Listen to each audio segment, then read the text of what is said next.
69.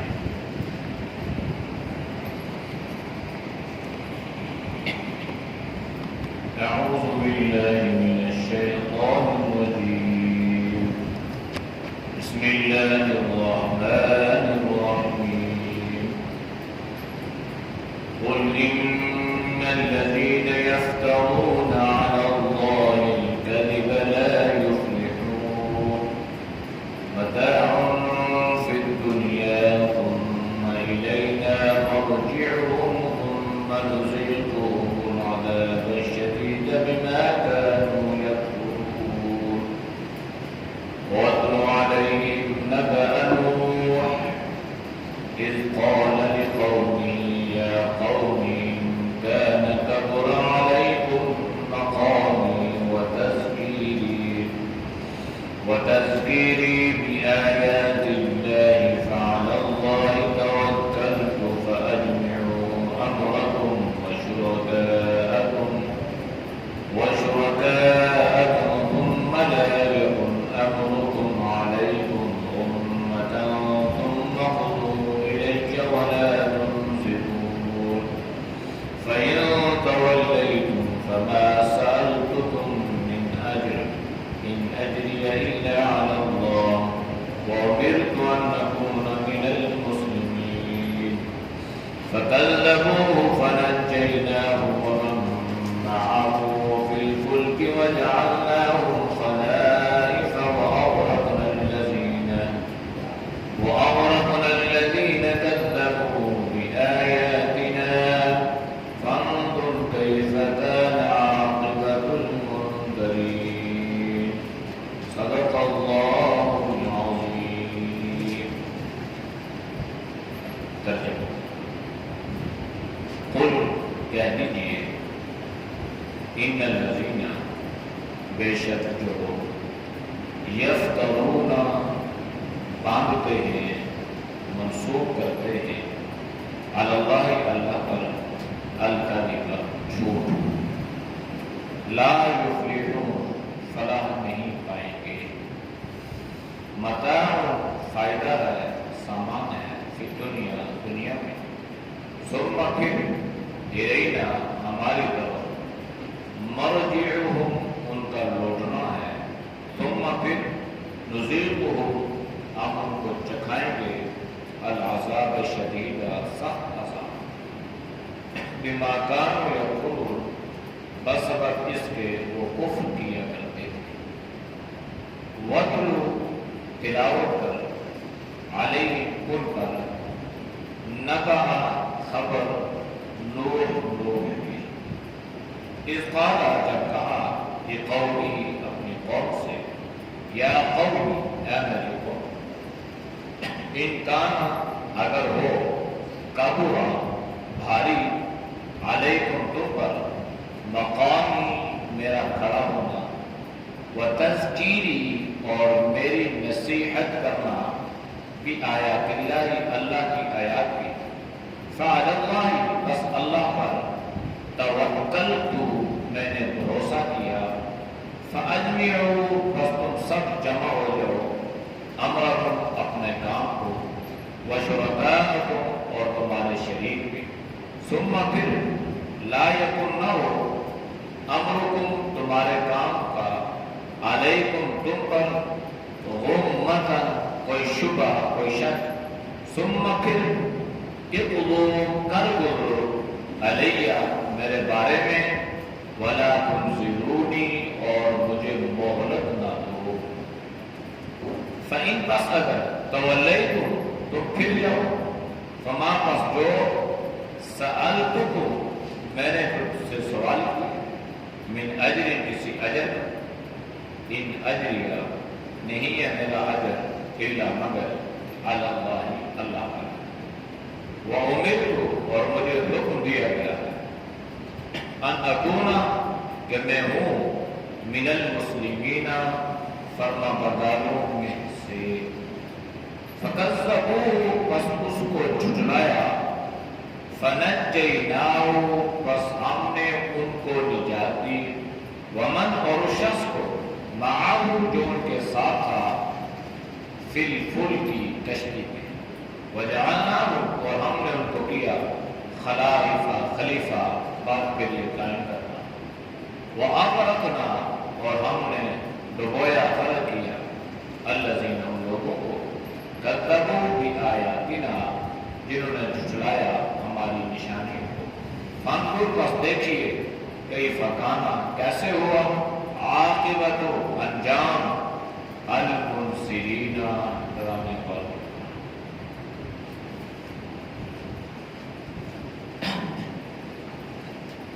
آیات کا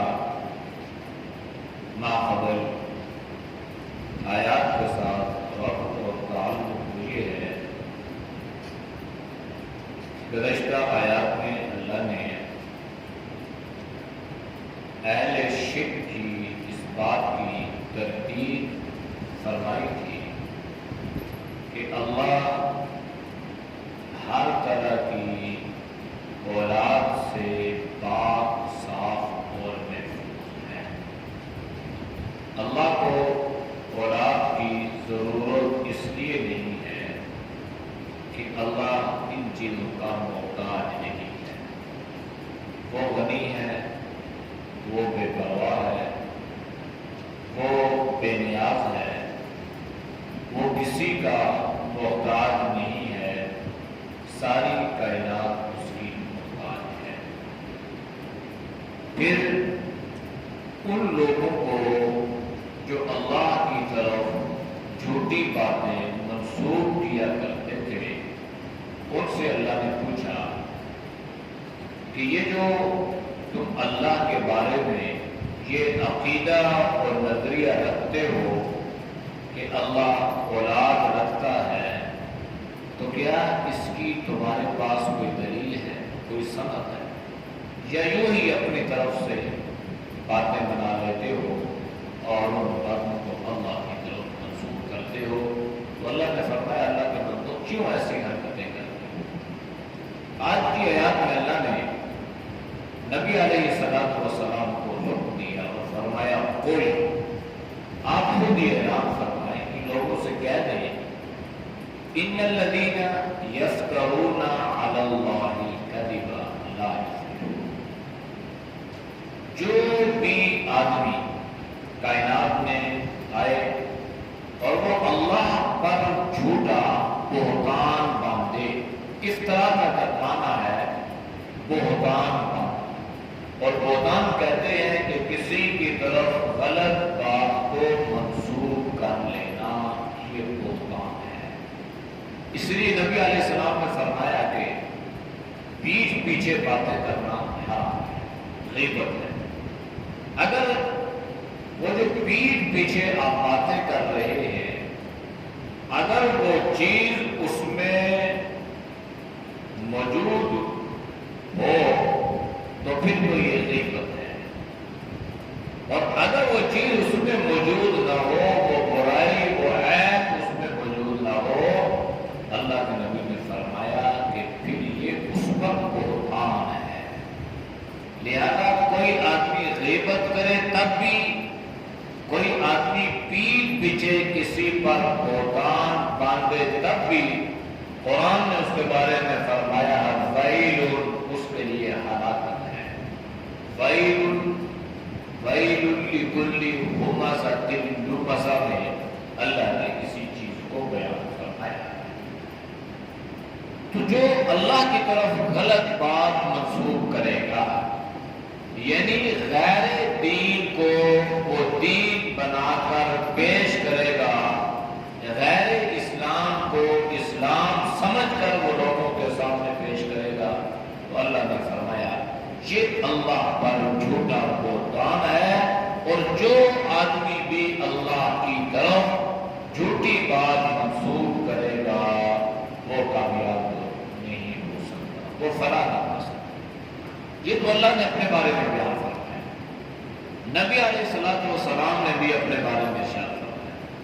آپ نے فرمایا من کذب علی متعمدا فلیتبوأ مقعدہ من النار۔ آپ نے فرمایا کہ جو میری طرف غلط بات کو منسوب کرے گا، یعنی ایسی بات کو حدیث بنا کر نبی علیہ السلام کی طرف منسوب کر دیا جو حقیقت میں حدیث نہیں ہے، نبی علیہ السلام کا قول مبارک نہیں ہے، تو آپ نے فرمایا فَلْيَتَبَوَّأْ مَقْعَدَهُ مِنَ النَّارِ، بس وہ اپنا ٹھکانہ جہنم میں بنا دے۔ یہ سوشل میڈیا کا زمانہ ہے نا، اس میں لوگ ایسے فارورڈ کرتے رہتے ہیں یہ حدیث ہے، اب وہ حدیث ہے یا نہیں ہے اس کا علم نہیں ہوتا، اس لیے اس میں بڑی احتیاط کی ضرورت ہے کہ کسی بھی چیز کو فارورڈ کرنے سے پہلے اس چیز کے بارے میں مکمل طور پر جانچ پڑتال، مکمل تحقیق ہو کہ یہ حدیث ہے، اور یہ جو حدیث ہے اس کا ریفرنس حدیث کی فلاں کتاب سے دیا گیا ہے، اور فلاں کتاب جو ہے وہ حدیث کی کتاب ہے، تو پھر ٹھیک ہے۔ لیکن اگر کتاب کا بھی پتہ نہ ہو، حوالہ بھی نہ ہو، اور حدیث کبھی آپ نے سنی اور پڑھی بھی نہ ہو، تو ایسی حدیث کو مت فارورڈ کریں۔ بعض اقوال ہوتے ہیں بزرگوں کے، کسی غیر نبی کا کوئی قول ہے تو اس قول کو آپ صلی اللہ علیہ وسلم کی طرف منسوب کر دیا جاتا ہے۔ وہ قول ابو بکر کا ہو تب بھی، عمر کا ہو تب بھی، صحابہ کا ہو تب بھی، محدثین کا ہو تب بھی، اگر اس قول کو بھی حدیث بنا کر جناب نبی کریم صلی اللہ علیہ وسلم کی طرف منسوب کیا گیا، تو آپ نے اس کے بارے میں بھی یہ بات ارشاد فرمائی ہے کہ وہ اپنا ٹھکانہ آگ میں بنا لے۔ اس میں بڑی احتیاط کی ضرورت ہوتی ہے کہ من گھڑت قسم کے واقعات اور من گھڑت قسم کی باتیں لوگوں میں دین بنا کر پیش کرنا اللہ کا بہتان، نبی علیہ السلام کا بہتان، اور فرمایا لا یفلحون، وہ فلاح پانے والے نہیں ہیں۔ متاع فی دنیا، یہ دنیا کا سامان ہے، متاع سامان کو کہتے ہیں، فائدے کو کہتے ہیں۔ اللہ کے نبی نے فرمایا دنیا کلھا متاع، یہ دنیا سارا کا سارا سامان فائدہ ہے، اور یہ جو فائدہ ہے یہ بھی چند روزہ ہے، مستقل نہیں ہے۔ آپ نے قرآن میں سورۃ توبہ میں جہاد کے واقعات میں سنا ہوگا، اللہ نے قرآن میں فرمایا انفروا خفافا وثقالا وجاہدوا، پھر آگے اثاقلتم فی الارض ارضیتم بالحیاۃ الدنیا من الآخرہ فما متاع الحیاۃ الدنیا فی الآخرۃ الا قلیل۔ یہ دنیا کا جو سامان ہے نا، فائدہ ہے نا، یہ آخرت کے مقابلے میں قلیل، بالکل تھوڑا سا ہے۔ دنیا خود بھی تھوڑی ہے، اس میں جو چیز ہے وہ بھی تھوڑی ہے، وہ پائیدار نہیں ہے، فائدے والی چیز نہیں ہے۔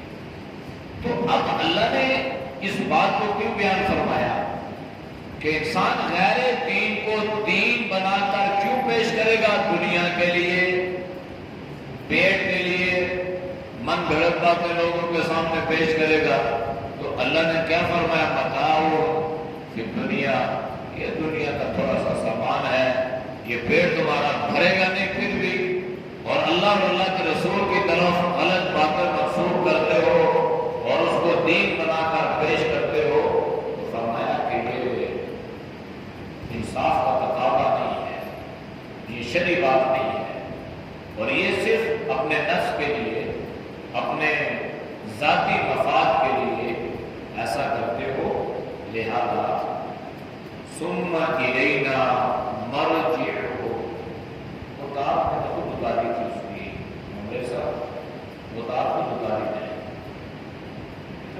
ہاں یہ بات، ثم الینا مرجعہم، پھر ہماری طرف آؤ گے۔ یعنی دنیا میں جو کرنا ہے نا، پیٹ کے لیے کر لو، غیر دین کو دین بنا کر پیش کرو، غیر اسلام کو اسلام بنا کر پیش کرو، بدعات اور رسومات کو سنت بنا کر لوگوں کے سامنے رکھو، فائدہ کیا ہوگا؟ بس تھوڑا سا۔ یہ انسان کا بڑا دشمن ہے، یہ جو نفس ہے نا، نفس۔ بنی اسرائیل کے علماء کیوں گمراہی میں مبتلا ہوئے؟ بنی اسرائیل پر سوال کیوں آیا؟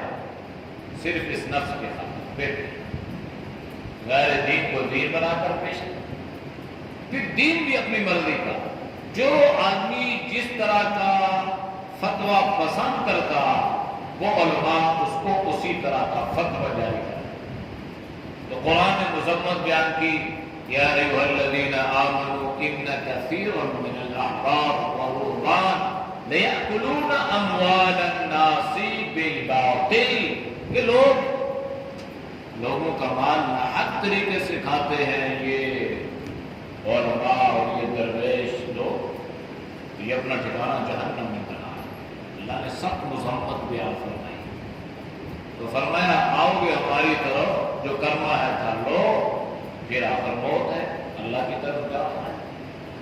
ثم نذیقہم العذاب الشدید، پھر اللہ انہیں سخت عذاب عطا کرے گا، سخت عذاب کا ذائقہ اللہ انہیں چکھائے گا، بما کانوا یکفرون، بسبب اس کے کہ وہ کفر کرتے۔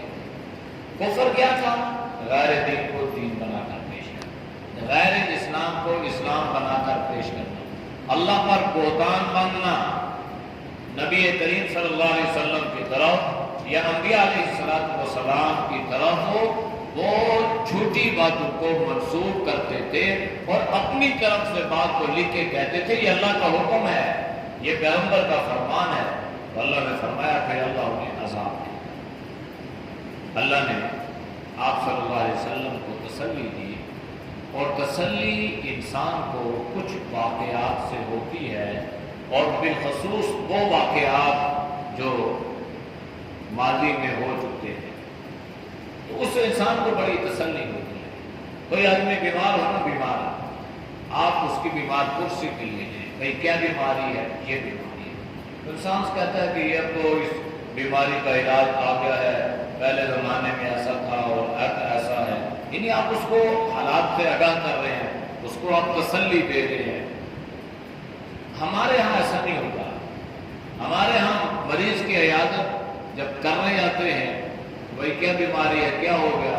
جی یہ ہوا اور یہ ہوا، اچھا یہ تو فلاں کو بھی ہوا وہ تو مر گیا، فلاں کو بھی ہوا وہ تو بیمار ہو گئے۔ تو بڑے تسلی والے کلمات اللہ کے نبی صلی اللہ علیہ وسلم نے فرمائے، لا بأس طہور انشاء، کوئی بات نہیں ہے، تسلی رکھو، میرا اللہ تمہیں اس میں شفا عطا فرمائے۔ یہ نہیں ہے کہ اس کو جا کے مزید خوفزدہ کرنا، اس کو ڈرانا، اس کو کہنا یہ تو اس کا تو کوئی علاج نہیں ہے، اور اس کا تو یہ تو شفا کبھی ملتی بھی نہیں ہے، اور جس کو ہوا تو وہ تو مر گیا، ایسا جیسے کورونا سے لوگوں کو خوفزدہ کیا ہوا تھا کہ بھائی جس کو ہو گیا وہ گیا، کتنوں کو ہوا چلا گیا، کتنوں کو اللہ نے صحت عطا فرمائی۔ تو یہ ایسی چیزیں ہیں کہ جس سے تو اللہ نے آپ صلی اللہ علیہ وسلم کو تسلی دینے کے لیے حضرت نوح علیہ السلام کا ذکر کرنا ہے۔ قرآن میں حضرت موسیٰ کا واقعہ بہت زیادہ بیان ہے، اور حضرت عیسیٰ علیہ السلام کا ذکر کیا، اور تسلی اور تشفی کے لیے اور ان چیزوں کے لیے دعوت اور تبلیغ کا انداز جو ہے وہ حضرت نوح علیہ السلام، پوری سورہ نوح ہے، حضرت نوح کی بدعا بھی ہے، آپ کی دعوت بھی ہے، تبلیغ بھی ہے، عجز انتصاری بھی ہے۔ تو فرمایا کہ آپ کی تسلی کے لیے آپ ذرا حضرت نوح علیہ السلام کے واقعات کو پڑھیں، وَاتْلُوا عَلَيْهِمْ، آپ تلاوت کریں ان پر نبأ نوح، حضرت نوح علیہ السلام کی نبأ کہتے ہیں خبر۔ حضرت نوح علیہ السلام کا کیا واقعہ ہے؟ اِذْ قَالَ لِقَوْمِهِ يَا قَوْمِ، حضرت نوح اپنے قوم کے سامنے کھڑے ہوئے اور قوم کے سامنے فرمایا، اے میری قوم، اِن كَانَ كَبُرَ عَلَيْكُمْ مَقَامِي وَتَذْكِيرِي بِآيَاتِي، اگر میری دعوت دینا تمہیں گران لگتی ہے، تم پر بوجھ ہے بھاری، اور میرا وعد و نصیحت کرنا تمہیں اچھا نہیں لگتا، کوئی بات نہیں، مجھے اس چیز کی کوئی فکر نہیں، مجھے کوئی پرواہ نہیں، تمہارا رویہ کیا ہے، تم کیا فیل کرتے ہو، تمہاری فیلنگ کیا ہے، تم مائنڈ کرتے ہو نہیں کرتے، تم فیل جو بھی ہے تم جانو، تمہارے معاملات جانو، مجھے اس سے غرض نہیں ہے، لیکن بات یہ ہے کہ فعلی اللہ توکل، میں نے اللہ پہ اعتماد کیا، میرا اللہ پہ بھروسہ، یعنی عجیب بات یہ ہے کہ اللہ کا پیغام سنانا قوم پر بوجھ، قوم اپنے کانوں میں انگلیاں ٹھونس لیتی تھی۔ جناب نوح علیہ السلام کا ذکر اللہ نے قرآن کے اس انداز سے بیان فرمایا ہے، بے شمار کے۔ پھر پیغمبر جب قوم سے مایوس ہو گئے اور قوم نے حضرت نوح علیہ السلام کو اتنا مارا کہ مفسرین نے لکھا ہے کہ جہاں پر ایک پتھر لگا تھا نا وہ زخم ابھی بھرا نہیں ہے، اس پہ دوبارہ پتھر لگا۔ حضرت نوح علیہ السلام کو ہی مارنے والوں کی تقریباً 9 نسلیں بدل گئی۔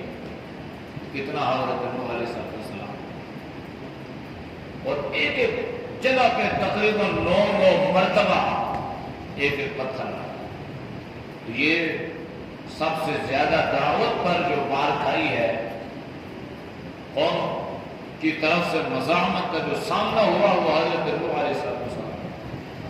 پھر فرمایا قال رب انی دعوت قومی لیلا ونہارا فلم یزدہم دعائی الا فرارا وانی کلما دعوتہم لتغفر لہم جعلوا اصابعہم فی آذانہم، بعد کانوں میں انگلیاں ٹھونس دیں۔ اس سے بڑی ہٹ درمی اور عداوت اور نفرت کیا ہو سکتی ہے کہ انسان بات سننے کے لیے بھی تیار نہ ہو اور وہ کانوں میں انگلی ٹھونس دے کہ اس کی بات میرے کانوں تک آئی۔ تو فرمایا ہے آپ جو مرضی ہے، مجھے اس کی پرواہ نہیں ہے، میں نے اللہ پہ بھروسہ کیا ہے، اللہ پہ اعتماد ہے۔ ہاں اگر تم میرے اس پیغام کو اور میری اس دعوت کو روکنا چاہتے ہو فاجمعوا امرکم وشرکاءکم، تم بھی اور تمہارے سارے شریک جمع ہو جائیں اور میرے خلاف کوئی تدبیر کریں، سازش کرو میرے خلاف۔ ثم لا یکن امرکم علیکم غمہ، پھر اس معاملے میں تم کسی شک و شبہ میں بھی نہ پڑو۔ ثم اقضوا الی ولا تنظرونی، پھر تم نے جو کرنا ہے کر گزرو اور مجھے اس کی مہلت بھی نہ۔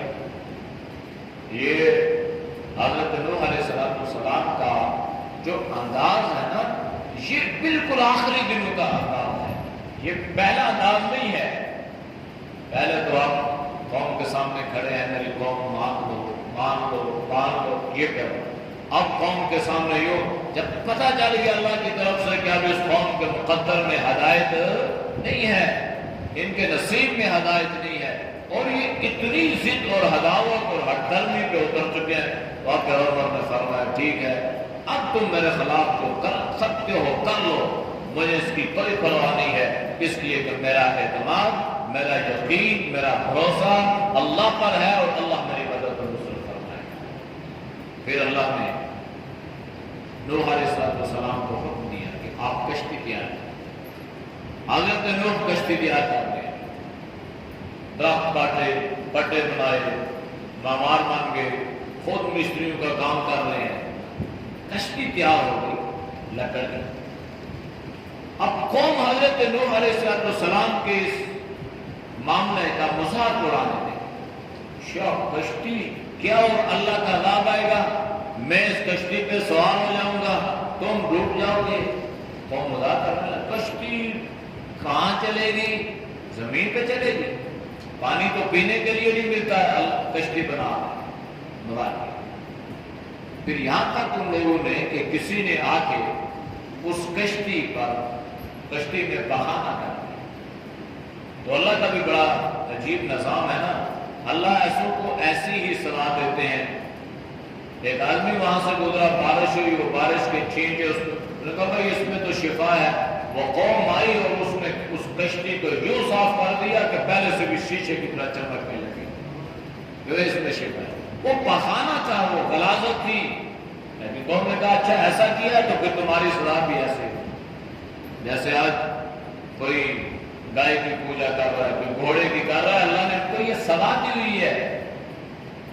گھوڑے کا طواف ہو رہا ہے، اس کا نعوذ باللہ استغفر اللہ، انسان سوچ بھی نہیں سکتا کہ اس کے ساتھ وہ معاملہ کیا جاتا ہے، پیشاب گھوڑے کا، اور اس کو باعث سعادت سمجھا جا رہا ہے۔ بھائی جیسے کو تیسا ہی ہوگا نا، جیسے منہ ایسے غذا، جیسا عقیدہ ایسا اللہ نے معاملہ کہ ٹھیک ہے تم اسی قابل ہو، اب تم یہ پیشہ تم نے جو کیا دنیا نے دیکھ لیا نا، اب اللہ نے ان کی یہ سزا مقرر کر دی ہے کہ رہتی دنیا تک تمہاری یہ سزا ہے کہ تم کسی کے ارد گرد گھومتے رہو گے اور اسی کا پیشاب چاہتے رہو گے، سارا سال گھوڑے کی طواف ہو، خدمتیں ہو، بھائی گھوڑا امام حسین کا کہاں اور یاد تمہارے گھوڑے کہاں؟ اس لیے اللہ کا نظام ہے تو کشتی تیار ہو گئی، حضرت نوح علیہ السلام کو اللہ نے حکم دیا قال ارکبوا فیہا بسم اللہ مجرہا و مرساہا، اللہ کا نام لے اور اس کشتی پر سوار۔ پانی زمین سے ابلنا شروع ہوا، جیسے بخار تندور سے آگ بھڑکتی ہے نا، اسی طرح زمین سے پانی ایسے نکلنا شروع ہوا، اوپر سے موسم تو حضرت نوح علیہ السلام کی کشتی پانی میں تیرنے لگی۔ فرمایا بھائی آ جاؤ، باقی بھی جو ماننے والے تھے، تقریباً علماء نے لکھا ہے کہ 80 آدمی حضرت نوح علیہ السلام پر ایمان لائے۔ زمانہ کتنا تھا؟ 950 برس دعوت ہے، 50,000 سنہ، معمولی دعوت نہیں ہے۔ اب اتنی لمبی دعوت، بندے کتنے؟ 80، ان کو اگر ڈیوائڈ کریں تقسیم کریں تو تقریباً 12.5 سال کے بعد ایک آدمی مسلمان ہوا ہے۔ لوگ کہتے ہیں مولوی کی زبان میں تاثیر نہیں ہے، ادھر پیغمبر 1250 سال کے بعد ایک آدمی کو مسلمان کرا، مولوی کیا کرے؟ قصور مولویوں کا نہیں ہے، قصور زمین کا ہے، جو زمین زرخیز نہیں ہے، جو زمین اس قابل ہے کہ اس میں سے سب کا اگتا ہی نہیں ہے، وہ بنجر ہے۔ جب ہمارے دل ہی بنجر ہو گئے تو ہم علماء کو یہ دوسروں کو کیا ہم الزام دیں جناب ان کی زبان میں تاثیر نہیں ہے اور یہ نہیں ہے؟ آپ صلی اللہ علیہ وسلم کی زبان میں تاثیر تھی، آپ نے 13 سال لگاتار مکہ میں دعوت فرمائی، کتنے لوگ مسلمان؟ 13 سال۔ بدر میں 313 تھے، جن میں مہاجرین بھی تھے، انصار بھی تھے، تو آپ اندازہ لگا سکتے ہیں کہ مکہ کی 13 سالہ زندگی میں کتنے لوگ ہوئے۔ اس لیے یہ بات نہیں ہے، بات اصل میں یہ جو دل کی زمین ہے نا اندر کی، اس کو زرخیز بنائیں گے تو ہر چیز اثر کرے گی۔ جب یہ بنجر ہوگی تو ساری زمین کب سے اللہ نے پیدا کی ہے، بارشیں ہو رہی ہیں، اب بعض زمینیں ایسی ہیں کہ جو آج تک اسی طرح پڑی ہیں جو آج سے 1000 سال پہلے بچ جائے، کاشت کے قابل نہیں۔ تو فرمایا فَإِن تَوَلَّيْتُمْ، اگر تم پھر جاؤ، پھر تو گئے تھے نا، پھرو، اگر یہ کام بھی نہیں کر سکتے ہو نہ کرو، بات دھیان میں رکھو، فَمَا سَأَلْتُكُم مِّنْ أَجْرٍ، کیا میں تم سے کوئی فیس مانگتا ہوں؟ کیا میں نے آپ سے کسی معاوضے کا مطالبہ کیا ہے؟ کیا میں آپ سے کوئی اجرت کا سوال کر رہا ہوں؟ کوئی اجرت نہیں، کوئی سوال نہیں۔ سوال جو ہے نا اللہ سے کرنا، اللہ سے مانگنا۔ جب انسان سوال اللہ سے کرے گا تو اللہ غیب سے اس کی مدد فرمائے گا۔ جب انسان انسانوں سے مانگنا شروع کر دیتا ہے تو اللہ اس کو اسی حال میں چھوڑ دے گا۔ قرآن میں اللہ نے منع فرمایا لا یسألون الناس الحافا، اپنی ذات کے لیے اللہ کے نبی نے سوال نہیں کرا۔ ضرورت الگ چیز ہے، لیکن جس طریقے سے یہ ہماری مسجدوں میں اور اس انداز سے پیش آور ہو، تو میری نمازی نے ذمہ داری لگائی کہ بھائی جتنے لوگ آیا کریں نا تو آپ ان کی تحقیق کیا کریں، تو جو مستحق ثابت ہوگا ہم اس کو ہر مہینے کی بنیاد پہ تعاون کریں گے، اور وہ کرتے بھی ہیں۔ اب کتنے ایسے لوگ آئے، میں نے ان کے ایڈریس لیے، آئی ڈی کارڈ لیے، ان کو آنے کا کہا، میں نے کہا یقین کریں آج تک کوئی آدمی واپس نہیں ہے۔ یہ ایسی عجیب قسم کی ایک چیز ہے، انسان جو ہے اس میں بڑا ایک اللہ کی طرف سے ایک آزمائش میں کیا کریں گے۔ جیسے ابھی ساتھی قرآن کی آیت وَمَنْ أَحْيَاهَا فَكَأَنَّمَا أَحْيَا النَّاسَ، غریب سے غریب آدمی کو اسپتالوں میں دیکھا اور مہنگے سے مہنگا علاج وہاں پہ ہو رہا ہے۔ پاکستان میں اللہ نہ کرے، اللہ نہ کرے، اللہ ہر طرح کی کوزی بیماریوں سے بچائے۔ تو یہ جتنے سرکاری اسپتال ہیں اس میں تو بازار لوگ تو نہیں جا رہے، اس میں تو زیادہ کروڑوں لوگ جا رہے ہیں، تو ان کا علاج ہو رہا ہے۔ فیس کتنی ہے؟ 50 روپے ہے، کسی کی کتنی، اللہ مدد کر رہا ہے، ایسی بات نہیں۔ اور پھر یہ بھی ذہن میں رکھیے گا کہ اللہ نے نظام ایسا بنایا ہے کہ ہر جگہ دوست احباب میں، متعلقین میں، رشتہ داروں میں اللہ نے کچھ لوگ ایسے بھی پیدا فرمائے ہوتے ہیں جو احساس رکھنے والے لوگ ہوتے ہیں، اور وہ اپنے باقی لوگوں کے احساس رکھتے ہیں، شعور رکھتے ہیں۔ اس لیے انہوں نے فرمایا میرا آپ سے کوئی سوال نہیں ہے کہ اجری الا اللہ، میرا اجر، میری اجرت، میرا معاوضہ، میری فیس میرے اللہ میں ہے، وہ اللہ مجھے عطا کرے گا۔ تم کیا عطا کرے گا؟ تمہاری اوقات حیثیت کیا ہے؟ اللہ دے گا۔ وَأُمِرْتُ أَنْ أَكُونَ مِنَ الْمُسْلِمِينَ، اور مجھے اللہ نے اس بات کا حکم دیا ہے کہ میں مسلمان ہوں۔ بس اصل چیز یہ ہے کہ ہم اللہ کے فرمانبردار بندے بن جائیں، یہ چیز ہے۔ مسلک بعد میں ہے، مکتب بعد میں ہے، پہلی چیز مسلمان۔ یہ اسلام کے عقائد و نظریات جو ہے نا یہ مشترک ہیں علم اختلاف میں۔ جو علم اختلاف کرے گا وہ جماعت سے کر جائے گا۔ مسائل کے اختلاف یہ فروعی اختلاف ہے، یہ باعث زحمت نہیں ہے، یہ کوئی ایسی بات نہیں ہے کہ جس کی وجہ سے امت میں انتشار، یہ انتشار پھیلایا جا رہا ہے، ویسے ہے نہیں ہے۔ ائمہ میں اختلاف تھا، محدثین میں اختلاف تھا، صحابہ میں بھی اختلاف ہوا، یہ تو کوئی ایسی بات نہیں، لیکن بنیادی طور پہ یہ ہو کہ ہمارے عقائد اور نظریات اسلامی تعلیمات کے مطابق ہوں اور ہم مسلمان۔ فَكَذَّبُوهُ، حضرت نوح کو ان کے قوم نے جھٹلا دیا، پھر اللہ کا عذاب آ گیا، اللہ نے فرمایا فَنَجَّيْنَاهُ، ہم نے نوح کو نجات دی، وَمَن مَّعَهُ فِي الْفُلْكِ، اور جو ان کے ساتھ کشتی میں سوار ہو گئے انہیں بھی ہم نے نجات عطا کر دی۔ اور یہ جو بچ گئے نا وَجَعَلْنَا الْخَلَائِفَ، پھر اللہ نے اسی سے آگے اس انسانوں کا سلسلہ چلا دیا، پیچھے والوں کے لیے خلیفہ۔ یہ اللہ نے تسلی دی ہے۔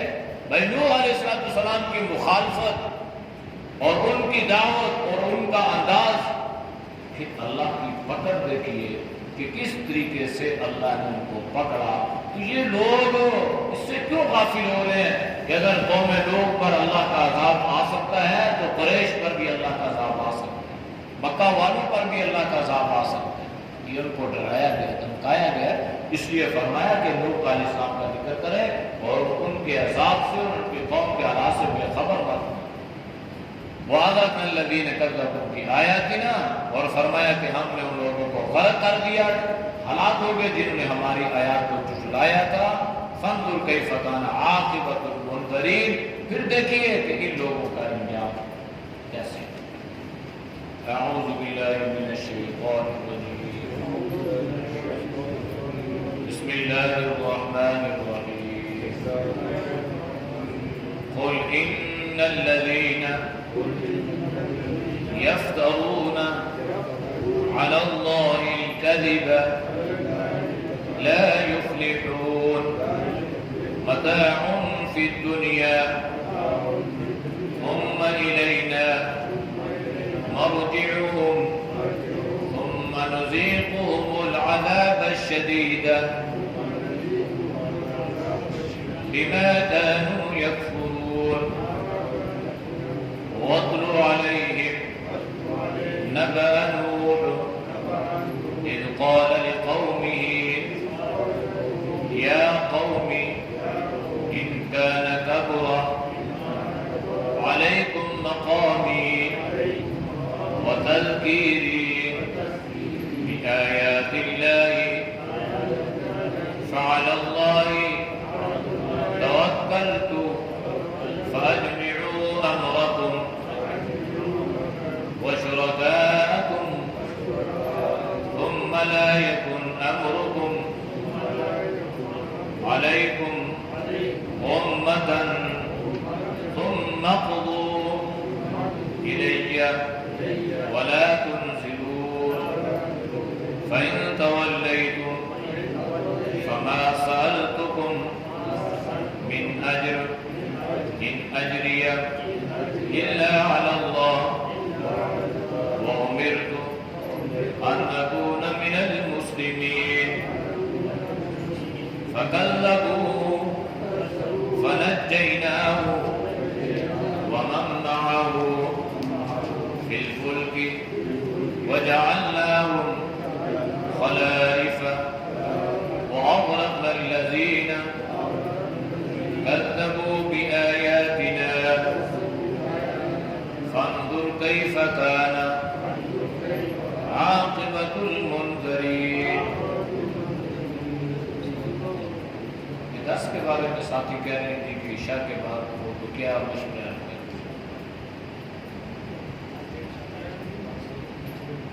کیوں نہیں؟ جس طرح اکثریت کہتی ہے ویسے مطلب وہ عشاء میں ٹائم بنا ٹھیک ہے، اب کم رہ گیا ہے، بہت وقت عشاء کا نزدیک آ جاتا ہے. کیوں جی ماسٹر صاحب؟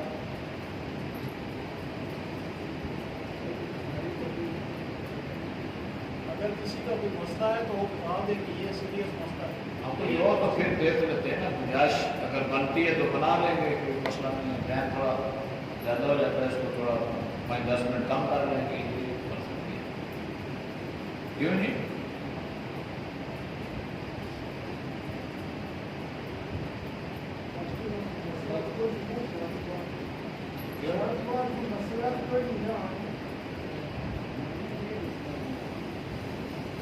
پھر عشاء کے بعد اگر 10 ہو جائے تو کوئی مسئلہ نہیں ہے کسی کا ملنے آنے، اور مجھے کوئی نہیں ہے، میرے لیے یہ بھی ٹھیک ہے، عشاء کے بعد بھی ٹھیک ہے، جیسے آپ کی سہولت ہو تو ٹھیک. اس وقت نا تھوڑی سی وہ ذہنی طور پہ ہوتا ہے کہ یہ بھی دیر ہو رہی ہے، عشاء کے بعد ذرا ریلیکس ہوتا ہے. چلو ٹھیک ہے، پھر ہفتے سے انشاءاللہ عشاء کے بعد. الحمدللہ والعاقبۃ للمتقین والصلاۃ والسلام علی نبی کریم. یا اللہ صلی اللہ علیہ وسلم ہم کو معاف فرما، گناہوں سے حفاظت فرما، نیک اعمال کی توفیق نصیب فرما، برے اعمال سے اللہ تعالیٰ ہم سب کی حفاظت فرما. یا اللہ ہمارے اس عمل کو قبول فرما، ہماری بخشش مغفرت کا ذریعہ بنا، دونوں میں ہم کی عزت کا ذریعہ بنا. یا اللہ استقامت کے ساتھ اللہ اس پہ عمل کی توفیق نصیب فرما. صلی اللہ تعالی علی خیر خلق محمد وعلی آلہ وصحبہ اجمعین برحمتک یا ارحم الراحمین.